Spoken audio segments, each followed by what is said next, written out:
Sa gitna ng mga kalamidad na nararanasan sa China, may bagong sakit na kumakalat na dagdag sa pagkabahala ng mga tao.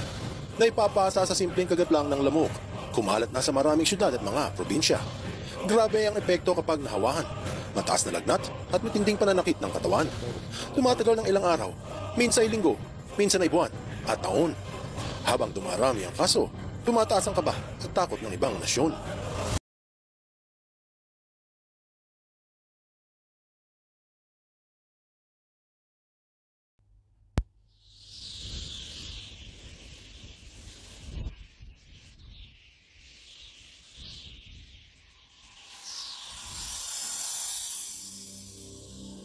Bagamat mainit ang issue ng pagbaha sa Pilipinas, na walang duda ay malaking problema para sa marami. Wala ito sa kalingkingan ng mga nagaganap ngayon sa China. Matinding pagsubok ang kinahaharap ng mga inchik ngayong taong 2025. Sa Chinese calendar, ito ang taon ng ahas. Tamang-tama dahil sa tindi ng kamalasan sa bansa, parang tinuklaw sila ng makamandag na panahon. Kasama dito ang matinding flash flood sa Gansu noong ika-7 ng Agosto, na pumatay ng 10 katao at 33 ang nawawala. Ang pinakamalalang baha sa Guangdong sa loob ng ilang henerasyon na nag-iwan ng 7 patay at daang nawala ng tirahan. At ang malawakang pinsala sa agrikultura dahil sa pagbaha at tagtuyot. Bukod dyan, ang tuklaw ng Year of the Snake ay talaga namang matindi dahil may kasama itong nakakahawang virus na tinawag na chikungunya virus. Ito ay isang uri ng RNA virus na karaniwang lumilitaw matapos ang 2 hanggang 12 araw mula nang makagat ng lamok. Isa sa mga nararamdaman ng nagkakasakit ay ang biglaang pagtaas ng lagnat. Kasunod ay ang matinding pananakit ng mga kasukasuan, lalo na sa pulsuhan, bukong-bukong, daliri at tuhod. Dahilan kung bakit nahihirapan ang pasyente na gumalaw. Maaaring maranasan din ang sakit ng ulo, matinding panghihina, at sa ilang pagkakataon, pantal sa balat. May pagkakahawig ang mga sintomas sa sakit na dengue at Zika.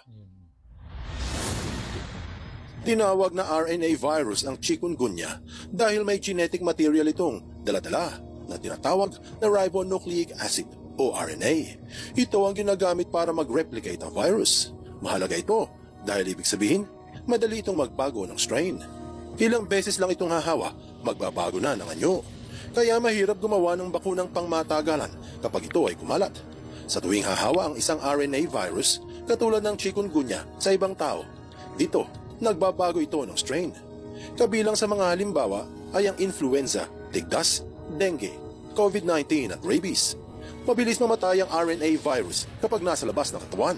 Kaiba ito sa DNA virus na mas matagal bago magbago ng strain. Medyo nababahala ang ilang dalubhasa sa katangian ng chikungunya kung ito ay makalalabas ng China. Dahil may posibilidad na mag-mutate ito at maging nakamamatay na sakit. Alam naman ng marami na may reputasyon ng mga inchik na hindi nagsasabi ng totoo para hindi sila masisi kung kakalat niya ang sakit sa buong mundo.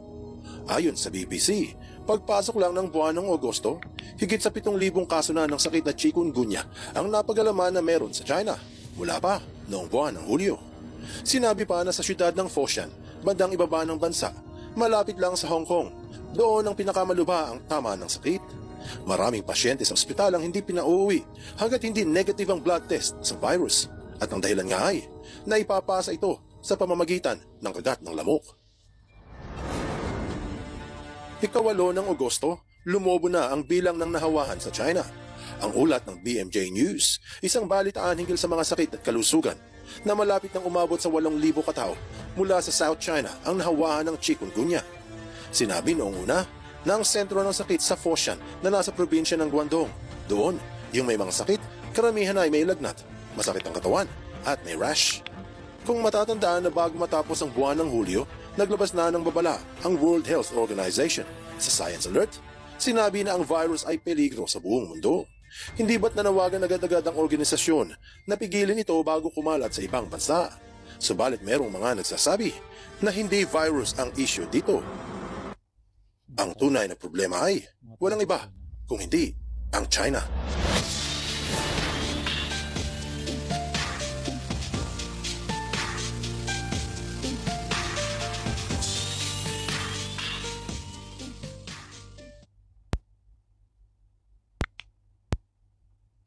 Grabe kasi ng mga China. Kinakain. Nangangamba ang WHO sa pagkalat ng chikungunya sa China. Pero mas marami ang nababahala, hindi lamang sa sakit, pati na rin mismo sa China. Hindi nakapagtataka na maraming nakahahawang sakit ang nanggagaling sa bansa dahil sa kanilang kapaligiran, sa lipunan at ekonomiya na tila mga kondisyong pabor para sa paglitaw at mabilis na pagkalat ng mga sakit. Sa bansang may mahigit na 1.4 bilyong mamamayan, marami ang naninirahan sa masikip na syudad kung saan isang ubo o bahing lang ay pwede nang maglakbay ang virus mula sa isang tao patungo sa iba. Idagdag pa rito ang mabilis na urbanisasyon at walang patid na pagbiyahe ng mga tao mula probinsya patungong lungsod, pati dandang libo kada taon na papasok at palabas ng bansa. May mga lugar din sa China kung saan marami ang may alagang hayop. Sa mga wet market o palengke kung saan nagbebenta ng buhay na hayop, nagiging madali para sa mga virus na lumundag mula hayop patungo sa tao. Isang panganib na nasaksihan sa mga nakaraang nakahahawang sakit gaya ng SARS at COVID-19. Dagdag pa rito ang iba-ibang klima ng bansa mula tropikal sa timog hanggang malamig sa hilaga. Mga lugar na tahanan ng mga insekto tulad ng lamok at garapata na nagdadala ng mga sakit gaya ng dengue. Hindi rin maikakaila ang epekto ng malakihang agrikultura. Sa malawak na produksyon ng manok at baboy, may pagkakataong nabubuo ang mga bagong strain ng virus tulad ng avian flu at swine flu. Ang tuloy-tuloy na pagputol ng kagubatan, reclamation ng lupa, ay nagtutulak sa mga hayop na lumapit sa mga kabahayan ng tao na halos magkapitbahay na ang dalawa.